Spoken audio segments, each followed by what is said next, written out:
तो हम लोग अभी देख रहे थे जैसे नरम दल जो हैं, जिनको हम लोग उदारवादी नेता के तौर पे भी देखते हैं, तो उदारवादी नेता के तौर पे अगर हम आप लोग देखें तो देखिएगा यहाँ पे दादा भाई नौरोजी का बहुत ही ज़्यादा कांग्रेस में सम्मान था। और ये सारे जो लोग हैं उदारवादी के नाम से, नरम दल के नाम से जानते हैं, जैसे दादा भाई नौरोजी हो जाते हैं, राश बिहारी घोष हो जाएंगे, डब्ल्यू.सी. बनर्जी हो जाते हैं, गोपाल कृष्ण गोखले हो जाएंगे और बदरुद्दीन तैयब जी हो जाते हैं। इन सारे लोगों को नरम दल या उदारवादी के नाम से जाना जाता है। ठीक है, जैसे दादा भाई नौरोजी हो जाएंगे, राश बिहारी घोष हो जाते हैं, डब्ल्यू.सी. बनर्जी हो जाएंगे और यहाँ गोपाल कृष्ण गोखले हो जाते हैं, बदरुद्दीन तैयब जी हो जाते हैं। कभी कभी पूछा जाता है आपसे, ठीक है, कभी कभी आपसे ये सवाल पूछा जाता है। और यहाँ पे देखिएगा, यहाँ पे बहुत इंपॉर्टेंट सवाल है आपके लिए। कहता है कि 1907 में कांग्रेस का जो अधिवेशन सूरत में हुआ, उसमें कांग्रेस 2 भागों में बट गई। ठीक है, और वो सूरत जो है, सूरत और वहीं पे वो, और 1907 में एक और घटना घटी 1907 में, जिसको भारतीय तिरंगा ध्वज की नींव रखा गया। और यह नींव रखने वाला जो आदमी है, उनका नाम मैडम भीकामाजी कामा है, जिसे हम भारतीय क्रांति की माता या जननी कहते हैं। ठीक है, जिसको हम भारतीय क्रांति की माता या जननी कहते हैं। ये 1907 में भारतीय तिरंगा ध्वज की नींव रखा इन्होंने। ठीक है, मैडम भीकामाजी कामा को हम लोग भारतीय क्रांति का जनक, जननी या माता कहते हैं। देखिए, ध्वज पहली बार जर्मनी के स्टुगार्ड में फहराया गया था। स्टुगार्ड में फहराया गया था।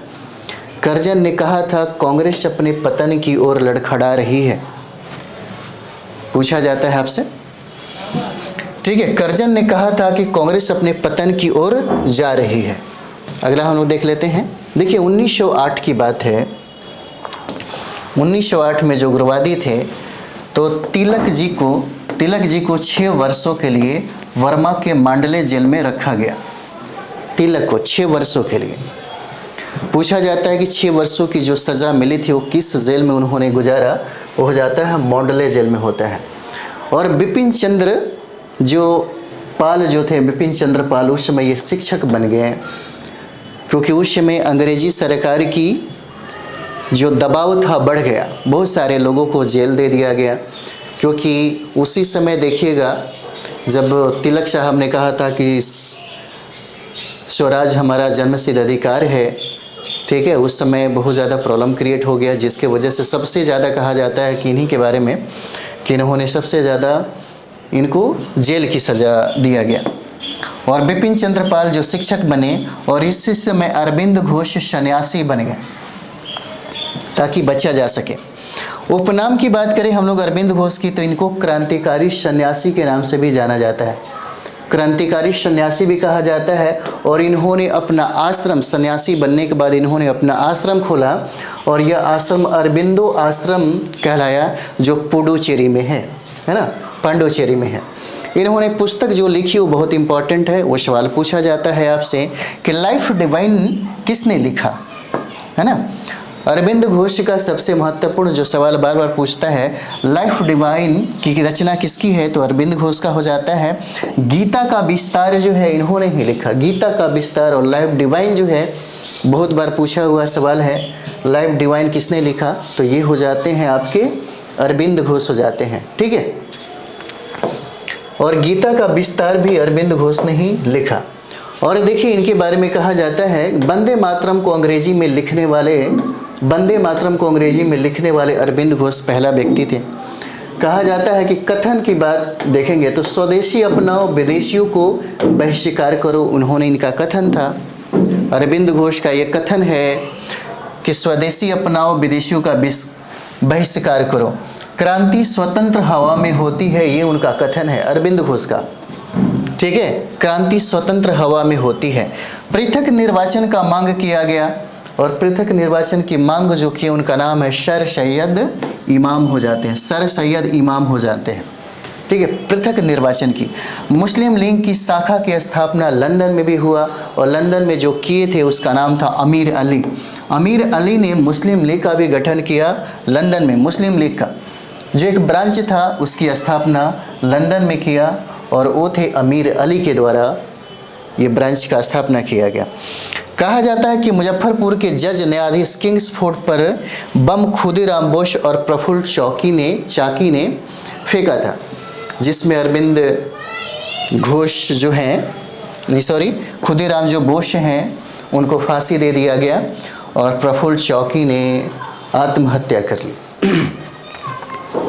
ठीक है, ये आत्महत्या यहाँ पे कर लेते हैं। यहाँ देखिए कहते हैं कि जिसके बाद सबसे कम उम्र में खुदीराम बोस को फांसी हुई और प्रफुल्ल चाकी ने आत्महत्या कर लिया था।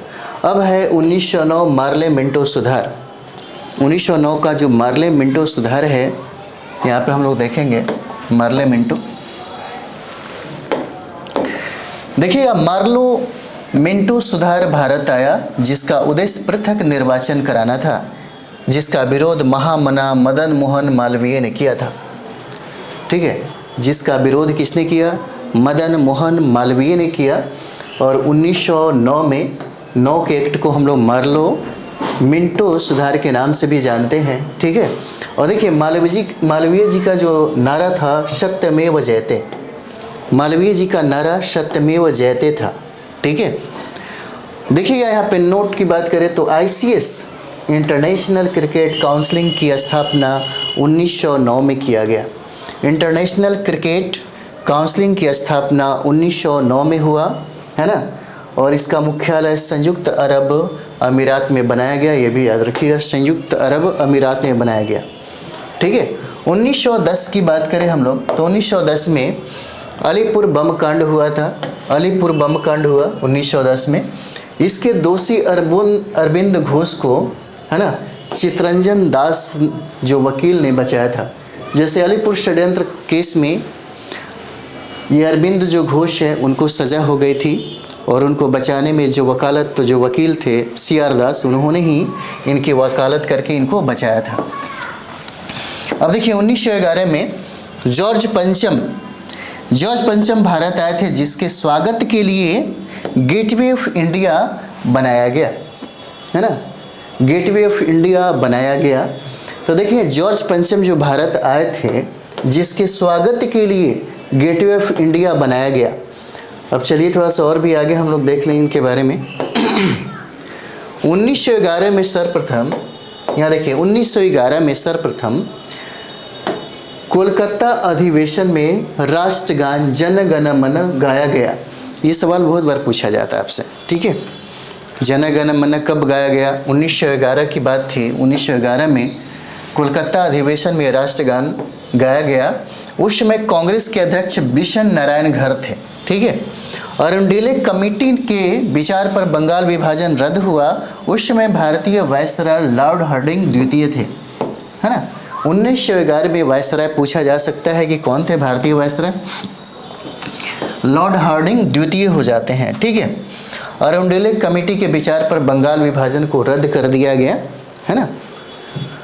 और यहाँ थोड़ा सा देख लीजिए, गेटवे ऑफ इंडिया के वास्तुकार कौन होते हैं? तो गेटवे ऑफ इंडिया का जो बना वो 1911 में बनता है ना। और इसके वास्तुकार जो है जॉर्ज विटेर नाम है इनका, जॉर्ज विटेर, है ना। गेटवे ऑफ इंडिया के जो वास्तुकार हैं उनका नाम है जॉर्ज विटेर, जिसकी स्थापना 1911 में हुआ, जो बना। उसके बाद हम लोग देखते हैं इंडिया गेट 1921 में बना। इंडिया गेट जो दिल्ली में है 1921 में बना। और इसके जो वास्तुकार हैं एडविन लुटियंस हो जाते हैं, एडविन लुटियंस हो जाते हैं। ठीक है, और इसी समय इन्हीं के द्वारा 1931 में राष्ट्रपति भवन का भी निर्माण किया गया, एडविन लुटियंस के द्वारा। ठीक है, एडविन लुटियंस के द्वारा भी इसका निर्माण किया गया। आगे देख लें, यहाँ पे देखिए कहा जाता है कि 1911 दिल्ली दरबार सम्मेलन में भारत की राजधानी कोलकाता से दिल्ली घोषणा की गई, है ना। हम लोग देखेंगे यहाँ पे 1911 में दिल्ली दरबार सम्मेलन में भारत की राजधानी कोलकाता से दिल्ली घोषित की गई। इसके पहले भारत की राजधानी कोलकाता हुआ करती थी, ठीक है। और दिल्ली से संबंधित कुछ फैक्ट हम लोग देखेंगे जो प्रश्न पूछा जाता है आपसे। जैसे दिल्ली की स्थापना किसने किया? दिल्ली की स्थापना किसने किया? तो ये देखिए, तोमर वंश के अनंग पाल के द्वारा दिल्ली की स्थापना किया जाता है, ठीक है।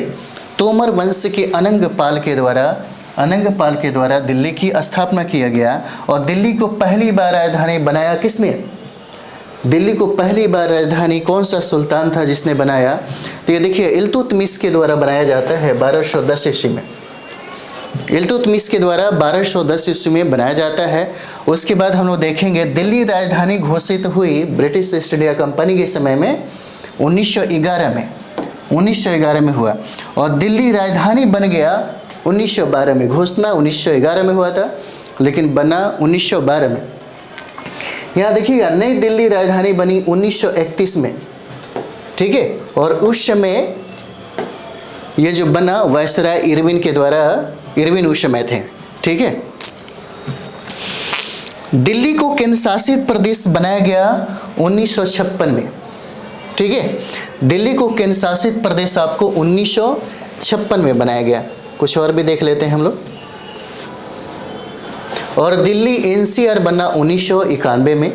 दिल्ली एनसीआर बना 1991 में। केंद्र शासित प्रदेश 1956 में बना, ठीक है। केंद्र शासित प्रदेश आपको 1956 में बनता है और एनसीआर 1991 में बनता है। और दिल्ली के वास्तुकार है एडविन लुटियंस, ठीक है। दिल्ली के वास्तुकार हैं एडविन लुटियंस है। ये सब याद रखिएगा, फैक्ट्स है। राजधानी से संबंधित कुछ प्रश्न है जिसको हम लोग देख लेते हैं। जैसे राजधानी से संबंधित कुछ प्रश्न में देखेंगे कि वित्तीय या वाणिज्यिक राजधानी, भारत का वित्तीय या वाणिज्यिक राजधानी किसको कहा जाता है? ये भी सवाल बनता है। वित्तीय या वाणिज्यिक राजधानी मुंबई को कहा जाता है, ठीक है। किसको? मुंबई को कहा जाता है। न्यायिक, प्रशासनिक और विधिक जो राजधानी है भारत का, क्या चीज? न्यायिक, प्रशासनिक और विधिक जो राजधानी है भारत का, वो दिल्ली हो जाता है। आपसे पूछा जा सकता है कि भारत का सांस्कृतिक राजधानी किसको कहा जाता है? सांस्कृतिक राजधानी ये आपका वाराणसी हो जाता है, ठीक है। उसके बाद प्राचीन विरासत की राजधानी किसको कहा जाता है?